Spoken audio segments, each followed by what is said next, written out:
Today on Sugar Spun Run, we'll be making chocolate snickerdoodles. Hey Sugar Spun bakers, Sam here, and today I am so excited to be sharing another carefully tested, well-researched, and perfected recipe. These chocolate snickerdoodles are a deep, dark twist on my classic recipe. They have such a great cocoa flavor. I think you are going to absolutely love them, so let's go ahead and get started. Now the first thing you want to do is get your oven preheating to 350 degrees Fahrenheit. Next, in a large microwave-safe mixing bowl, you're going to want to melt 1 cup of unsalted butter. Now while that butter is still warm, we're going to grab a 1/4 cup of natural unsweetened cocoa powder.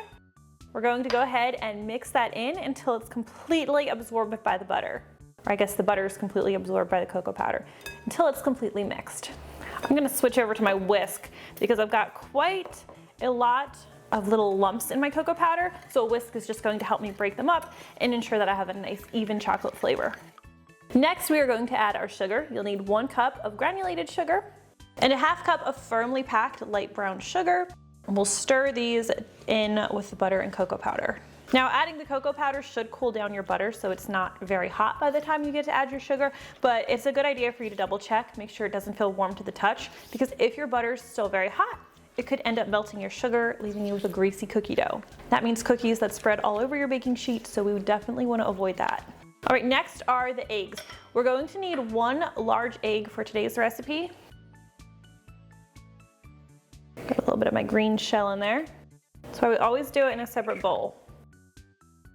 And we are also going to be adding 1 large egg yolk. So you can save the egg white or you can discard the egg white.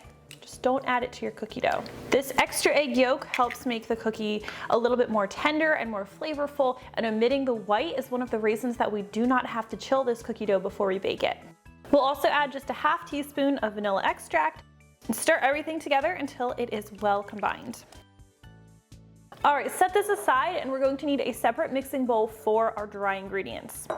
We'll start with 2 3/4 cup of all-purpose flour. Now many recipes would have you add the cocoa powder here. I like to add it in with butter because while that butter is still a little bit warm, it helps bloom the cocoa, it helps give you a much richer chocolate flavor. We're also going to be using 1 1/2 teaspoons of cream of tartar. Cream of tartar is a must when you're making snickerdoodles. It gives them that classic flavor. Do not leave it out. We'll also be adding a teaspoon of baking soda. I like to add a 1/4 teaspoon of ground cinnamon for a little extra cinnamon flavor in there. And finally, 3/4 teaspoon of salt. We'll whisk everything together so it's nicely combined. And then we'll gradually add this to our chocolate mixture. I like to add this in about 3 or 4 parts. You don't want to add it all at once or the dough can become too dry and crumbly. I like to make this dough completely by hand because even though the dough does get kind of stiff, it's pretty easy to mix together this way, but you can absolutely use an electric hand mixer or a stand mixer instead if you prefer. So you can see this is a pretty stiff dough. That's totally normal. We're gonna set it aside now. We're going to make our topping. Now snickerdoodles have to be rolled in cinnamon sugar. To make ours, we're going to use a 1/2 cup of granulated sugar, 1 tablespoon of ground cinnamon, and then for an extra chocolate touch, I like to use a teaspoon of cocoa powder. This is natural cocoa powder, just like we used in the dough.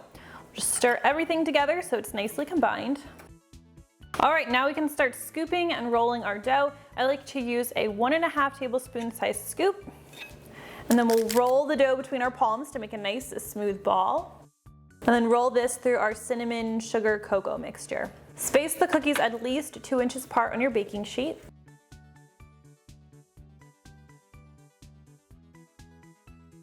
All right, now we'll take these over to our 350 degree Fahrenheit preheated oven where they're going to need to bake for 8 minutes. When the cookies are finished baking, we're going to let them cool completely on the baking sheet before removing and enjoying. And that is how you make my favorite chocolate snickerdoodle cookies. I really hope you guys give this one a try, and if you do, please leave me a comment and let me know what you think. I always love hearing from you. Thank you so much for watching, and I'll see you next time. This one's still a little warm. Perfect.